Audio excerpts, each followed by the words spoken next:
私樓更加好賣，大佬。澳門最新嘅經屋尺價平成咁，啲私樓唔使買，邊個話㗎？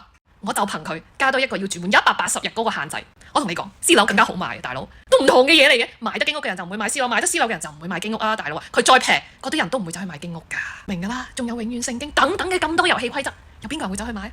有啊，老闆，佢山卡拿咁遠㗎，出去返學上班要9個字到1個鐘頭嘅時間。你諗下，又花時間又花金錢，係嗰度將來可能或者會好便利。5年後、10年後，大佬啊，你5年後、10年後，人哋嘅5年後、10年後都會同樣進步噶嘛，咪就得你嗰區進步噶嘛，對唔對？